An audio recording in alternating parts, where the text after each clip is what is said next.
I've always tried to write about Annamayya, but he's not someone who can be contained in writing. He overflows, just like his love for God and for Venkateswara Swami. But I find it beautiful how he was able to hold Venkateswara and God in his writing. Annamayya's language was so accessible to everyone. Even though his Telugu was true to its flavor in its era, in for its time, it's still so relevant today. And it's Telugu that is very accessible to many people. You don't need to study Telugu to a certain degree to understand what he's trying to say. It's very accessible. And the best thing about Annamayya is there's no discrimination when it comes to him. He has never preached any kind of school of thought. There's no particular need to belong to any caste in order for you to sing his glory. You just need to have love, and love with a capital L, for God. That's all that you essentially need. You need nothing else. And whatever I'm speaking about, this relationship of Annamayya with Advaita, is entirely my interpretation of how I see some of his songs in an Advaitic lens. He has never preached Advaita, he's never preached Vedanta, he's never preached any other schools of thought. He's just never preached anything except the idea that just love and surrender, and you'll eventually find God in that surrender. A song that I keep returning to again and again is Entha Maatramuna, and it's one of those songs that I think captures the essence of Advaita in one whole composition. It's very difficult to contain Advaita in one song or in particular words, not because it is difficult to grasp, but because Advaita is something that you can only experience, and it's not theory. Although we talk about non-dualism in metaphors, images, and we need to use comparisons to understand it, because it is an experience. It's not something that can be only theorized.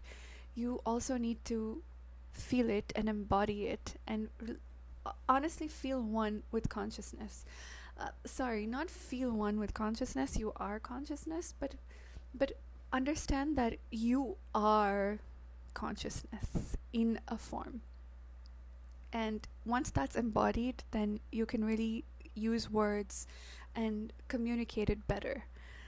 There are a couple of songs that I think have an Advaitic lens when it comes to Annamayya, like, for example, Anni Mantramulu Inde Avahinchanu.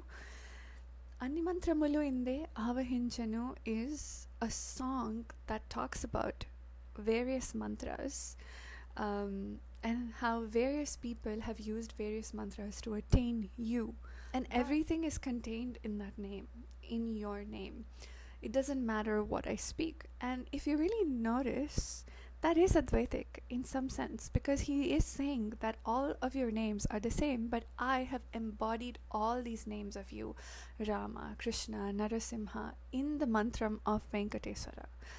So that is Advaitic to me in a sense, because even though it's focused on a name or it's focused on his particular chant, it is Advaitic because no matter what name you take, eventually it's just you. It's just him.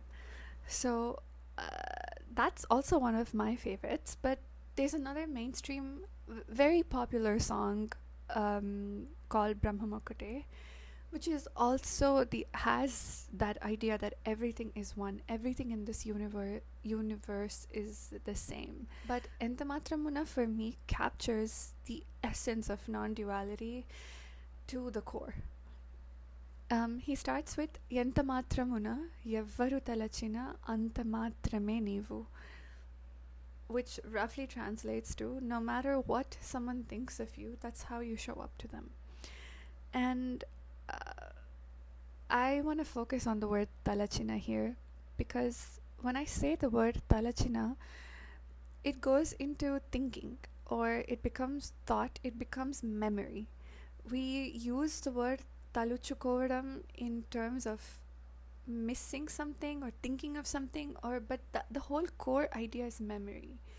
Here in this context, talachina is assumption, because if you really think about it, we don't have thoughts about God, we have assumptions of God, we have beliefs of God, we have opinions of God, which eventually lead or at least begin with an assumption.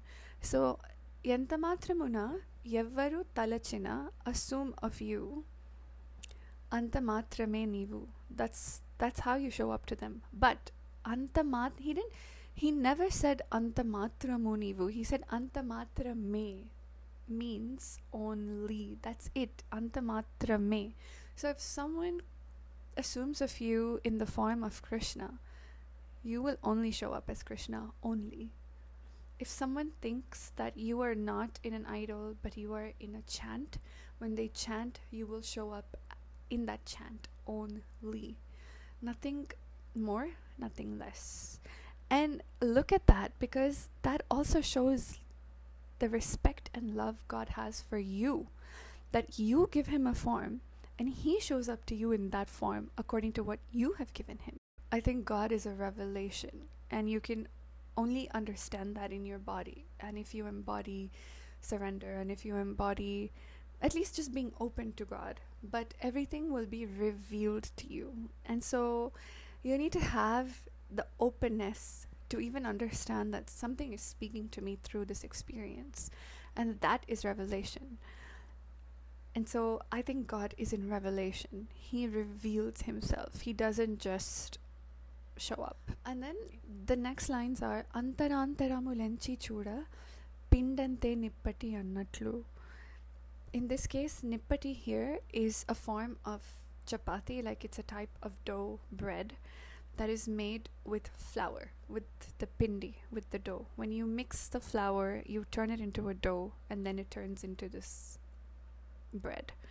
So you are giving it a form, but it begins with the flour. And it's the same thing with you. You are light, but you think you are this body, or you think you are this form, but you are light. But that light is like that flower. It's the beginning. It's what creates the form at the end of the day. So Antarantaramulenchi chuda. Antarantaramulu is going into the depths of you and seeing. You will realize that the light inside of you is similar to the flour that has created the bread. So the light inside of you has created this form. According to me, I think we aren't seeking consciousness. We are consciousness, but most importantly, this entire universe is within consciousness. It's something that is inside of it, not outside of it.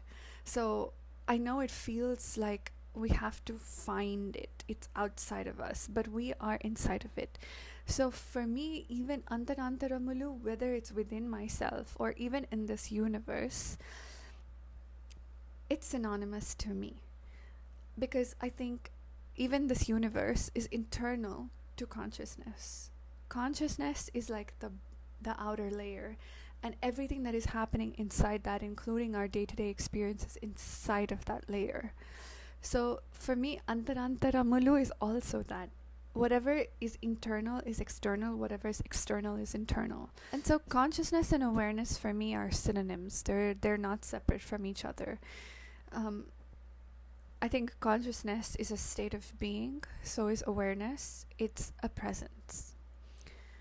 And as Annamayya goes into the song, he starts by Koluturu mimu Vaishnavulu Kurimito Vishnudani Palukuduru mimu Vedantulu Parabrahmam Banuchu Taladuru mimu Shaivulu Tagina Bhaktulanu Sivudanuchu Alari Pogaduduru Kapalekulu Adi Bhairavudanuchu. Now he starts by bringing in people. The idea that various sects of people assume these particular forms of you. The Vaishnavas believe that you are Vishnu. Your glories are sung in the Vedas. The Shaivites believe in you as Shiva, the ultimate reality. And the Kapalikas as Adi Bhairava.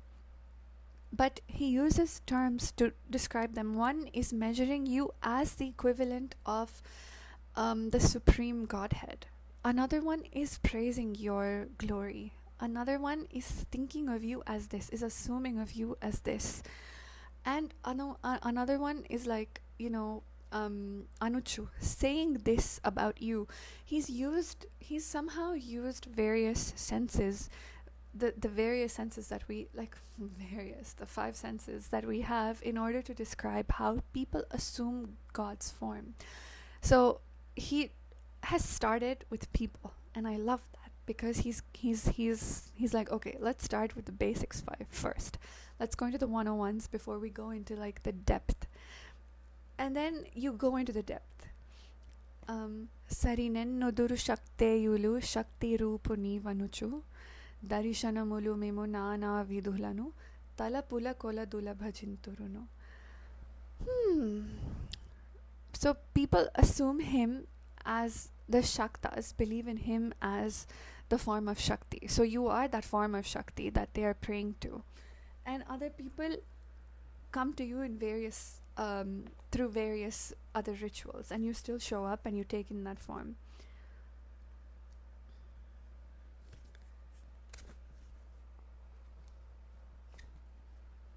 So sarinennuduru shakteyulu shakti rupuni vanuchu darishanamulu mimunana vidhulanu talapula koladula bhajinturunu sirula mimune yalpa buddhi dalachina variki yalpam bavudu Garimala mimune ghanamani dalachina ghana buddhulagu ganudavu.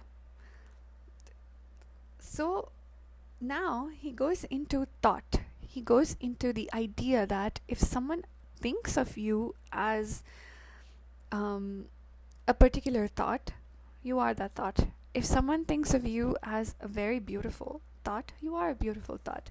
Which goes back into this idea that, as I grew up, I was also taught, if you think negatively, negative things happen to you. If you think positively, positive things happen to you. And it mimics that idea that God is going to be whatever you assume of him, whether it's even in a thought. But again, let's go into non-dualism heavily now and realize that this so-called God that we are separating is actually inside of us and us, within us. There's the I and there's a me. The I is God and the me is man. The I being consciousness or awareness, and the me being the ego. Now, ego isn't a bad thing. Just like having this world and experiencing pleasures in this world is not a bad thing. It can be portrayed that, no, why are you only thinking about sense gratification and not working on achieving enlightenment? This idea is really pushed and pushed and pushed and pushed and pushed, and it after a point makes you feel that, no, I shouldn't be experiencing or enjoying anything that's material. But that's not the point. The point isn't forget about everything material and go into enlightenment. The idea is to understand how to balancing. When you balance this ego and you allow the I to be the doer, this will take a backseat and it will listen to you. Which goes back to what Krishna says in the Gita, that tame your mind, and the mind is not the one that should be driving you. You should be the one driving the mind. But who is the you? He's speaking about the I in you, which is God, which is consciousness. God, consciousness, and awareness here are synonyms. Because it is God, or it is consciousness experiencing this world in a form. If we look at the formless and we look at light exists without a form. It can exist inside. Really, I can't give a form to light unless it's put into a bulb. Then I can say, yeah, look, the light is on. But it needs a container to literally show up so that you can perceive it. And it's the same thing with consciousness. Consciousness needs a form. It needs a vessel. It needs a body in order to experience. in order to touch, in order to taste, in order to smell, speak, feel. So it needs sensations, perceptions in order for it to experience anything. But what happens is the nature of reality is such, the nature of life, not reality, I'll get to reality, but the nature of life is such that when you are here, you forget. You forget what? You forget the fact that you are consciousness in a form. There's nothing wrong in forgetting, because forgetting is important. Only if you forget can you experience, right? Like, imagine if I knew I was consciousness throughout the whole time, everything that I did would feel so like, oh, that's sweet, but I know the truth. So consciousness needs to forget the same way you forget when you go on a stage and perform. You're not your name. You are not your identity. You become the character you are playing. And that's exactly what is happening here in this world. The fact that we have forgotten our true nature. First of all, enlightenment is such a diluted word, and such it's a word that cannot even hold the truth. And even the word truth doesn't hold the true meaning of what our true nature is. I think the right word is reality. We are taught that you are all living an illusion. The truth is we are living one form of reality. We are identifying with something that is our egos or ourselves, to a point where we think this is exactly who we are. But there is another form of reality, and that is reality with a capital R, where you know your true nature, you know your true self, and that is consciousness or awareness. Annamayya has understood this, because only if he has experienced this can he write about it. I don't think you can write about this or form it into words if you've not experienced it. So he really has grasped the idea of what it is to live in reality with a capital R. And it started with love for him. It started with having love that then went into devotion. Now, once you have love, God, or for the people around you, it will go into devotion. The love becomes unconditional, that then becomes a form of devotion, that then becomes a form of surrender, and then from surrender develops awareness. And it's only with awareness can you then form a sense of who you truly are. In order for you to reach that, you need to start with love. You need to start loving people around you. You need to love yourself. Forget about people. You need to love yourself. And everything that we are talking about, of whatever form you assume of God, he takes that form. Apply the same thing to yourself. Whatever you assume of yourself is the form that you will give yourself. If you think that you are someone that has some kind of worth, has some kind of value, and you can do something, then anything that, or any actions that you do, will then become valuable, because you believe that about yourself. You assume that of yourself, not even believe, but you assume it to a point you believe it in it. And so this is something that you need to apply to yourself as well. This isn't merely restricted to God. And like I said, a lot of times we believe God is external, but really God is internal. Like the light inside of us that has taken this form. You are God, experiencing this world as whatever form you've taken, as whatever name you've been given. So the goal here is to just be, not believe in something, not identify with something, not indulge in something, but just become. And what do you become? You become awareness.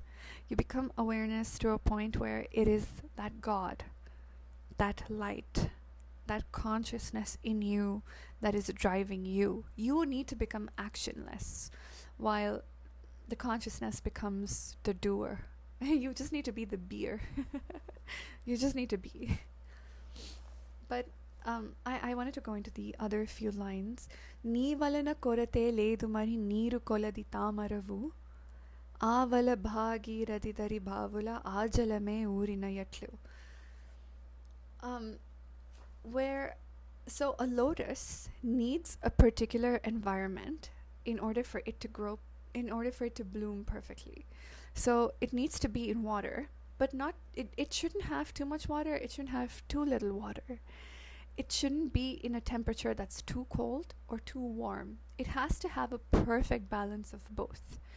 Annamaya here is comparing the environment of a lotus to Venkateswara Swami, saying, "Ni valana korate ledu," meaning you don't even have, there's no insufficiency coming from you. You are so perfectly balanced, like the environment of a lotus. And so, again, God is balance, but He's also in that awareness that He is that balance. He is the awareness. So, నీ వలన కొరతే లేదు మరి నీరు కొలది తామరవు ఆవల ఆవల భాగీరథి దరి బావుల ఆజలమే ఊరినయట్లు. Of the river of the Ganga, where on one end it's Ganga overflowing in this river, and on the other end it's the same water, it's the same river that is in the well. So the water is the same. One is a flowing river, the other one is a well. And the form in which you take the water is different, but the water is the same. What has changed? The form in which you experience the water has changed. Sri Venkatapati neevaite mamu chekoni unna daivamu ఈవలనే నీ శరణనయదను ఇదియే పరతత్వము నాకు. Oh my God. Okay.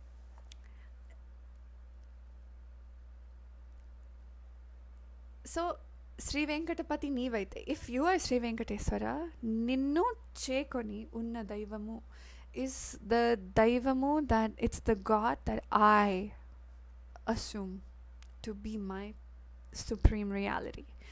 Tattvamu in this sense is only reality. And the reality is only one thing exists, and that is awareness.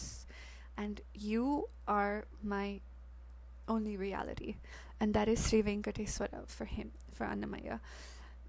So, he is saying, Idiye paratattvamu naku. Like supreme reality. It's the ultimate reality. It's not even just mere reality for me. It's the supreme reality. There's nothing beyond it. I wanted to say something about my personal opinion of the universe. I don't think it was formed. Neither do I think it was created. I think it was observed. And I think it observed itself with awareness that it became a reality, that it's still observing itself to this point. And the day it stops observing itself is the day this reality won't exist anymore. And it's not because it's all an illusion. It's because of awareness. It's because the universe is being aware of itself. And if that ceases to exist, then nothing exists. It's like a photon observing itself. And also, it's like quantum superposition, where this idea that, think of a coin, you have heads and tails. But when you look at the coin, you look at heads. But tails also exists behind it simultaneously. And then if you flip it and you see tails, you see that heads also exist simultaneously. It's the same thing. It's the same thing here. Awareness, or God, within you exists, but predominantly the man. So the ego, or the identity, has taken over, that it is the one that is more like it's more aware of than it is aware of the God within itself. I think the day you start becoming aware that you are awareness, watch your identity slowly dissolve. And when I say your identity dissolve, I don't mean that you will lose yourself. I mean you will lose what you don't need to hold on to so much in order to understand reality. That you will be able to experience this world in a different way. And that essentially life is just balancing illusion. Literally, that's all life is. Balancing illusion with awareness. So the more awareness you get into, the better you can balance, because then you will truly understand what illusion is, and how your mind is also illusion. So again, your internal self is no different from the external world. Whatever you are experiencing internally, whether it's thoughts, it's desires, everything is not external from the universe on the external. But you have to just keep it simple, not add things like, okay, now only if I think negatively, negative things are going to happen to me. Cut all of that crap out and just stick to awareness. So if you are aware, predominantly all I think about are negative thoughts, then yes, the reason you will experience negativity is because you are so aware of negativity. That negativity is the only thing that you can see around you. What if you start becoming aware and you start consciously seeing positivity? That is what then predominantly exists in your life. And so the answer to every problem is awareness, because that is the only reality. Supreme reality is awareness. That's it. It's the only thing that exists. And so I hope that you continue your weeks in life with awareness and never forget that you are not separate from God. You never have been and you never will be, and that everything will be good and great. Start with love. Eventually surrender to yourself. Thank you for tuning in.